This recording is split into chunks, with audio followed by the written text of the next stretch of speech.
એટલે મુકતા નથી. શ્રદ્ધા જોઈએ. શ્રદ્ધા કોને કહેવાય? શ્રદ્ધા કોને કહેવાય?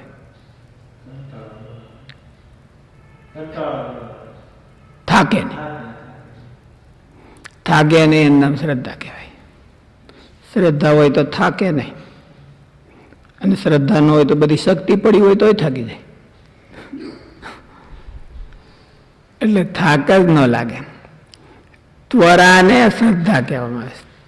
ત્વરા એક નવો પ્રોજેક્ટ નીકળે એને પૂછવામાં આવે કે કોણ કરશે, તો લાવો. ખાલી દોડે એટલું જ નહીં,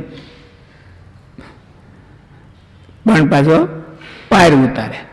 શ્રદ્ધા છે એનામાં પાયર ઉતારવાની શક્તિ છે, અને પાયર ન ઉતરે એટલી શ્રદ્ધા ઓછી કહેવાય, પૂરી ન કહેવાય. એટલે એને શ્રદ્ધા કહેવાય. ત્વરાને શ્રદ્ધા કહેવાય. ઝડપી લેવું.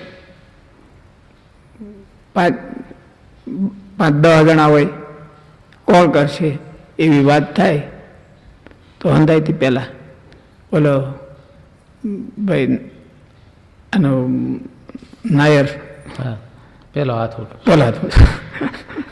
હું કરે કરો. ચેલેન્જ કોણ લે? તો કે ચેલેન્જ હું લે. તેને શ્રદ્ધા કહેવાય. વિશ્વાસ કોને કહેવાય? વિશ્વાસ કોને કહેવાય? વિશ્વાસ એને કીધું હોય એ એને સાચું મનાય. એને કીધું હોય સાચું મનાય. પોતાનું કંઈક હોય હામામાં એનું સાચું મનાય એનો વિશ્વાસ કહેવાય. અંધવિશ્વાસ અને રિયલ વિશ્વાસ એમાં શું ફેર?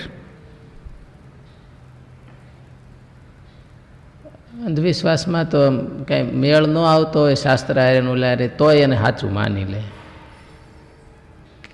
મેચિંગ ન થતું હોય એવું હોય તો એને સાચું માની લે. એ અંધવિશ્વાસ. ફરીથી ગયો શાસ્ત્ર સાથે કે લોક સાથે કંઈ મેચિંગ ન આવતું હોય તો એની વાતને સાચી માની લે. એ અંધવિશ્વાસ. એટલે અંધવિશ્વાસનો અર્થ જ એમ કે શાસ્ત્રની હારે મેળવે નહીં. હકીકતમાં તો વિશ્વાસ છે એ જોઈને થાય છે કે જોયા વિના થાય? વિશ્વાસ પહેલા તો શરૂઆત તો વિશ્વાસની એમ નામ જોયા વગર થાય. વિશ્વાસ મોટે ભાગે તો હામા પાત્રમાં હોય. શ્રદ્ધા છે એની પ્રવૃત્તિ પોતાનામાં હોય, સાધકમાં હોય. શ્રદ્ધાની પ્રવૃત્તિ સાધકમાં હોય અને વિશ્વાસની પ્રવૃત્તિ હામામાં હોય. હામાં માણસો કે એટલું મનાઈ જાય તો એને વિશ્વાસ કહેવાય ને. પણ ખોટું કે તો ખોટું હોતે મનાઈ જાય તો અંધવિશ્વાસ કહેવાય. હવે એમાં સાચા આને તો અનુભવ ન હોય તો સાચું કે ખોટું કેમ કરે જાણે? એટલે બોલા રામાયણમાં બહુ સરસ કીધું, વિશ્વાસ છે એ બ્લાઇન્ડ હોય કે દેખતો હોય? વિશ્વાસ તો આંધળો જ હોય. એને જ વિશ્વાસ કહેવાય. વિશ્વાસ તો આંધળો હોય તો જ. વિશ્વાસમાં આંખું વીંચી દેવાની હોય કે આંખું ખોલવાની હોય? એટલે અંતરની ખોલવાની હોય.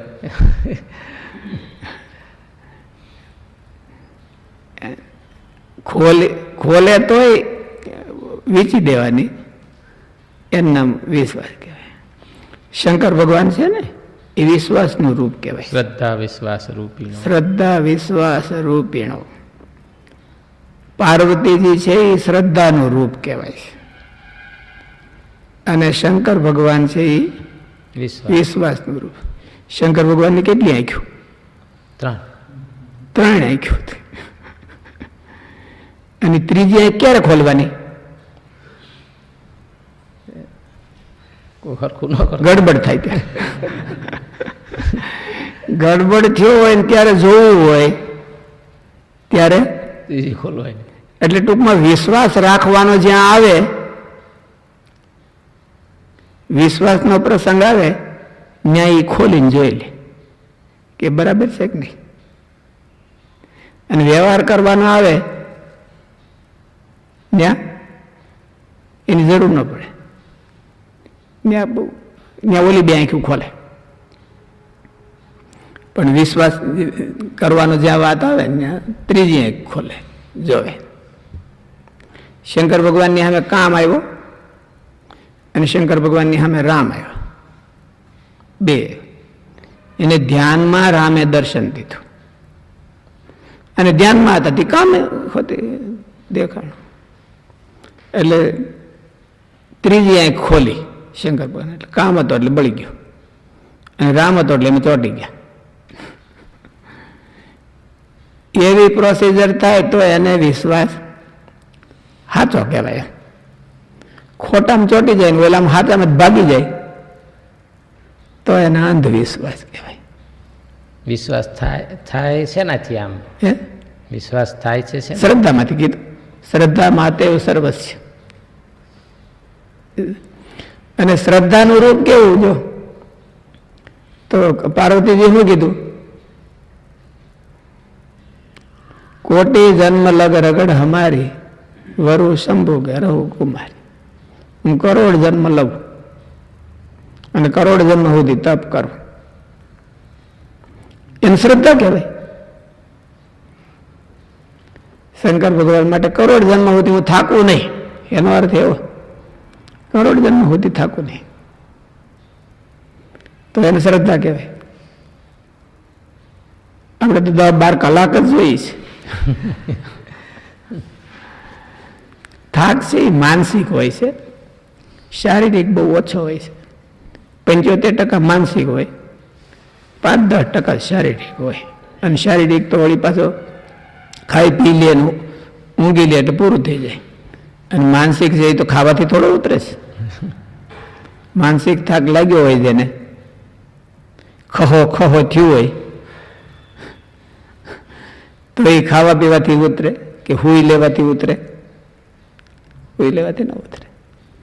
એટલે થાક જાજો માનસિક હોય છે.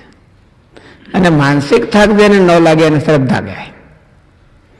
અને થાક ન લાગે એટલે કંઈક એ પુરુષાર્થ કરે ને પુરુષાર્થનું પરિણામ આવે ને એટલે એને વિશ્વાસ આવી જાય. પુરુષાર્થનું પરિણામ આવે. ઓલે વખતે મેં માનતા કરી હતી અને ત્યારે મહારાજે પૂરી કરી હતી, તો હવે બીજી વાર કરે કે ન કરે? કરે. વિશ્વાસ અને એને શું કરવાને? વિશ્વાસ આવી ગયો. વિશ્વાસ આવી ગયો, હવે કરશે મહારાજ. મહારાજે આપણો સંકલ્પ સિદ્ધ કર્યો હોય, એક વાર કરે, 2 વાર કરે, 5 વાર કરે, પછી તો એને એમ થાય કે મહારાજ તો કરવા જ,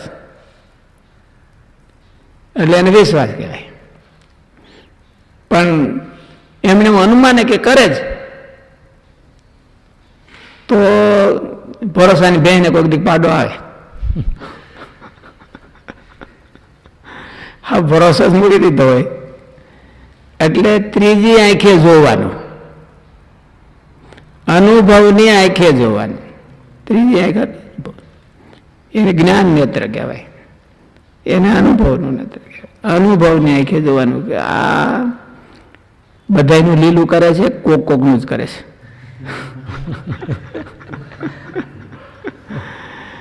પછી એનો ભરોસો કરવાનો,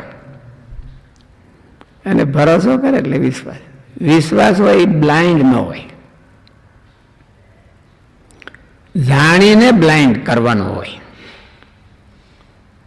શંકર ભગવાનને 3 આંખ્યું હતી, ઓલી ત્રીજી હંમેશને માટે વેચીને રાખે અને 2 તો ખોલી રાખે.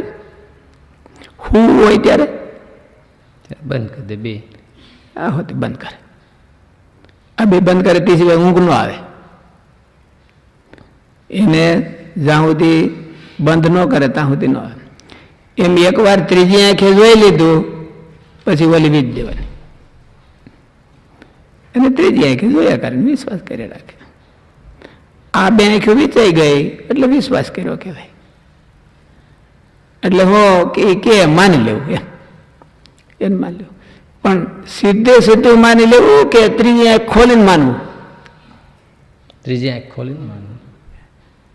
ત્રીજી આંખ ખોલીને માને તો વિશ્વાસ કહેવાય. ત્રણેય બંધ કરી દે તો અંધવિશ્વાસ.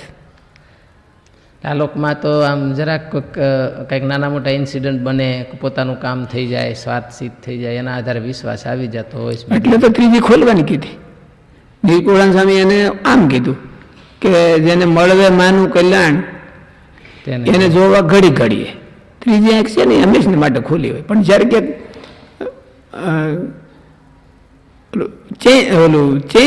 ચેન્જ શું પણ એમ કે મુવમેન્ટ થાય, ટ્રેન્જ થાય, મૂવમેન્ટ થાય એટલે એટલે ખુલે, નકર બંધ રહે.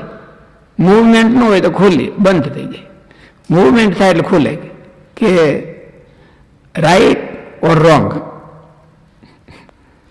આ મૂવમેન્ટ છે એ કેટલી વ્યાજબી છે એને જોઈ લે. જોઈને પછી બધું વ્યાજબી ઓકે તો પૂરું થઈ ગયું. આગળ હાલે. ભગવાનની દ્રષ્ટિએ કેટલી વ્યાજબી, આપણી દ્રષ્ટિએ તો ક્યારેક આપણે બધું વ્યાજબી હોય ને ગેરવ્યાજબી હોય.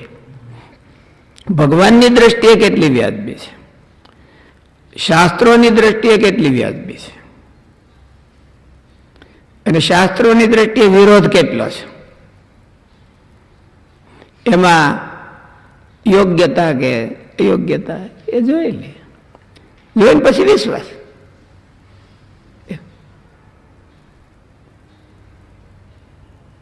અહીંયા મહારાજ